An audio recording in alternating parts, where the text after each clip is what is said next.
7월 31일 목요일 기도를 돕는 그 사랑 매일 묵상 오늘은 시편 127편 1절에서 5절입니다. 7월 31일이 7월 마지막이죠. 이제 몇 개월 남지 않았습니다. 올해가.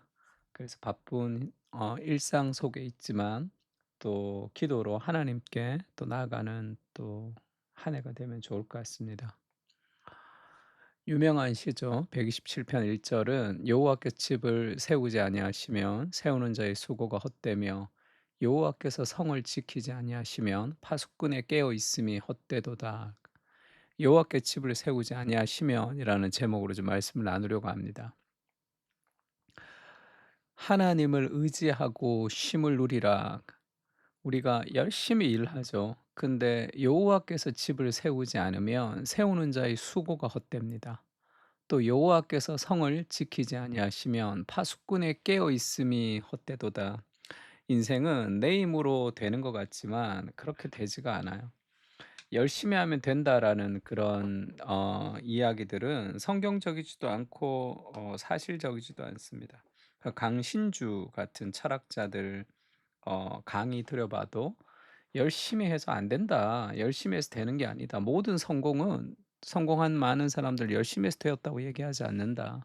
온갖 수많은 운과 운 그리고 온갖 관계와 관계들 또 상황과 상황 얽히고 설켜서 되는 거죠. 그러니까 내가 열심히 하면 되는 것이 아닌 거예요. 하루하루를 우리가 그 자기 열심에 시간을 많이 쓰는 것은 어리석은 행동입니다. 그러면 어떻게 사는 것이 좋은 것이냐? 2 절에 보면 "너희가 일찍이 일어나고 늦게 누우며 수고의 떡을 먹음이 헛되도다." 왜냐하면 하나님이 집을 세우지 않고 여호와께 성을 지키지 아니하시면 일찍 일어나고 늦게 눕고 수고의 떡을 먹는 것이 다 헛됩니다. 그러므로 여호와께서 그의 사랑하는 자에게는 잠을 주시는도다. 이게 무슨 말이죠? 하나님 안에서 쉼을 누릴 수 있는 거예요. 왜 일찍 일어나고 늦게 눕습니까? 쉼 없이 뭔가 해야 되는 그런 바쁜 불안과 그런 이 쫓김이 우리를 막 열심히 살아가도록 하는데 거기에 해답이 있는 것이 아닙니다. 안정감이 없는 열심은 다 결국은 무너지게 되죠. 제가 그 낮에 주로 우리 이제 목회자들이 주로 이제 찾아오는 경우가 있는데요. 특히 이제 개척을 한 사람들 아니면 이제 부목사로 있던 사람들이 "네 개척을 해야 될까요? 부임을 해야 될까요?" 이제 그렇게 올 때가 있습니다. 근데 개척을 하려고 하니까 뭐 사람도 없고 돈도 없고 그리고 교회에서 인제 개척을 시켜주는 것도 아니고 부임을 하려고 그러니까 부임을 하려면 또 스펙이 좋아야지 이제 부임이 될 확률이 많겠죠. 서류에서 내가 인제 무언가 이렇게 어필을 하려면 한 교회에 뭐 수백 통씩 들어가는데 어떻게 해야 될까 미래에 대한 불안들이 많습니다, 부목사들이.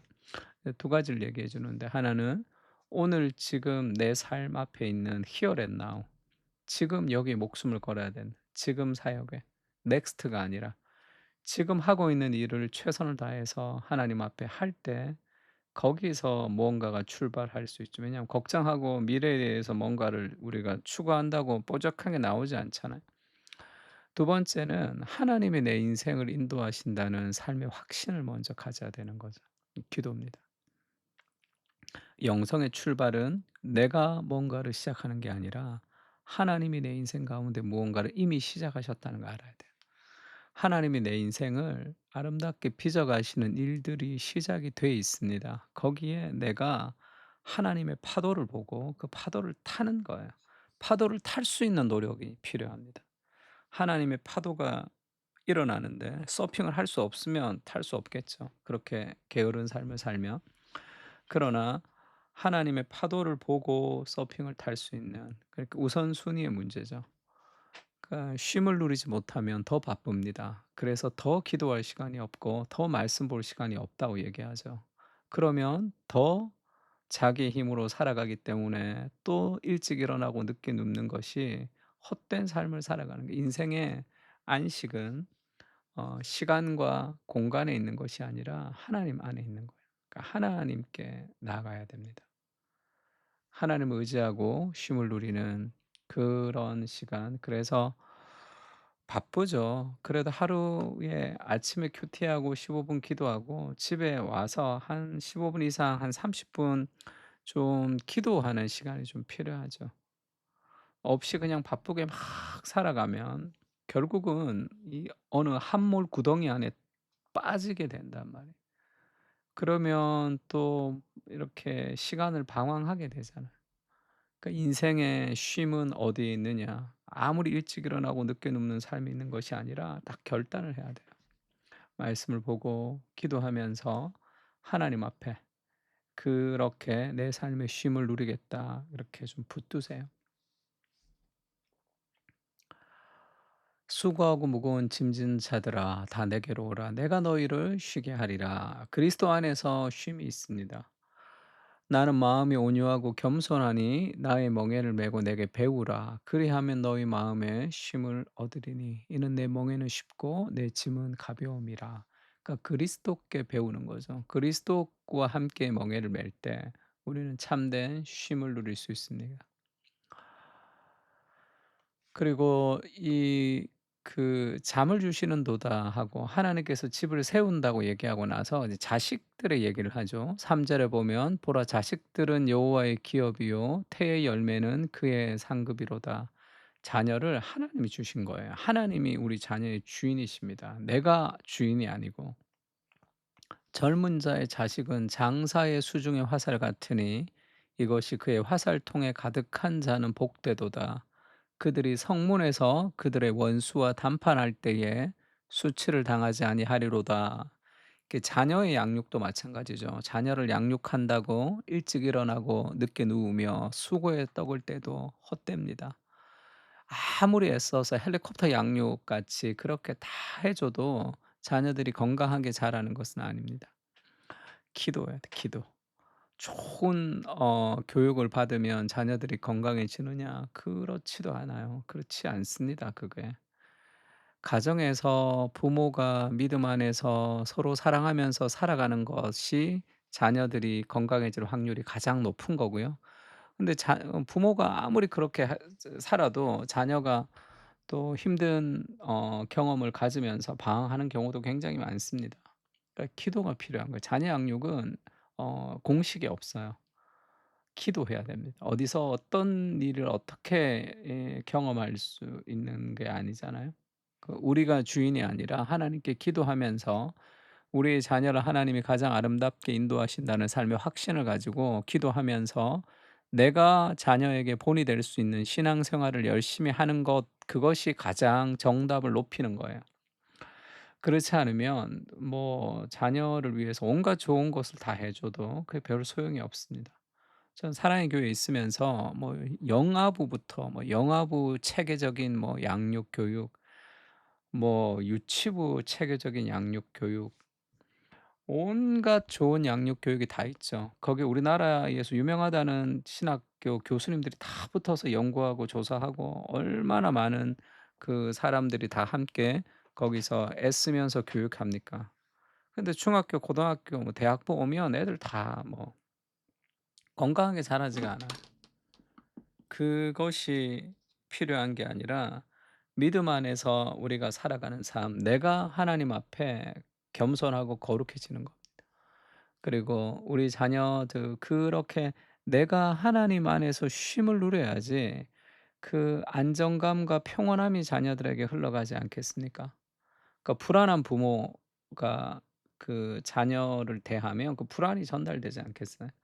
그러니깐 이 여호와께서 집을 세우시도록 그래서 부모가 해야 되는 가장 중요한 일은 기도입니다, 기도. 아버지 특히 아버지가 해야 되는 가장 중요한 일은 기도예요. 돈 버는 게 아니라 기도하세요.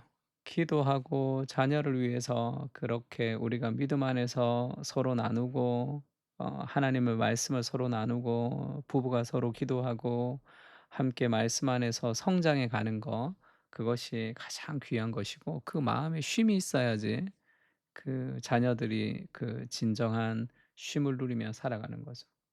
어떤 시련이 있어도 하나님이 내 인생에 함께 하신다는 삶의 확신을 가지고 일어설 수 있는 거 아닙니까? 예수님이 그렇게 얘기하죠. "내 안에 거하라. 나도 너희 안에 거하리라." 가지가 포도나무에 붙어 있지 아니하면 스스로 열매를 맺을 수 없음 같이 너희도 내 안에 있지 아니하면 그러하리라.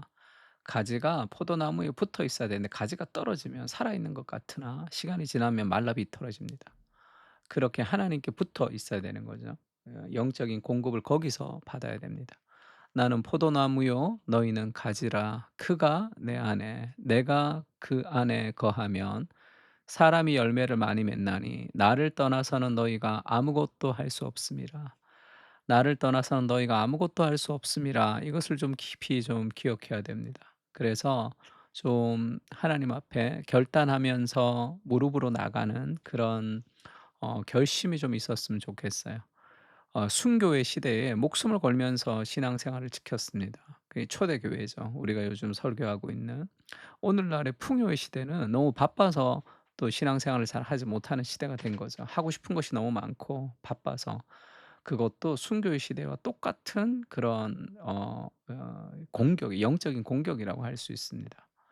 그래서 순교의 시대는 두려움과 죽음 앞에 우리가 그것을 감수하며 신앙생활을 했듯이 오늘날의 상황에도 문화 내러티브를 거부하는 그런 용기와 믿음, 순교로 각오하는 믿음들이 좀 필요한 거예요. 그렇지 않으면 흘러가는 세상 속에 뭐 성경 하나 안 보고 기도 하나 안 하고 일주일이 흘러갈 때가 많습니다. 그러면 삶이 메말라질 수밖에 없잖아요.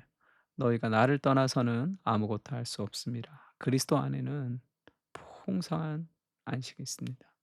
그것을 누릴 수 있도록 그것이 자녀를 위해서 가장 중요한 거예요. 내가 하나님 앞에 은혜를 받는 것. 그것이 자녀를 양육하는 가장 귀한 방식입니다. 같이 한번 시편을 가지고 기도했으면 좋겠습니다. 다 같이 기도하겠습니다.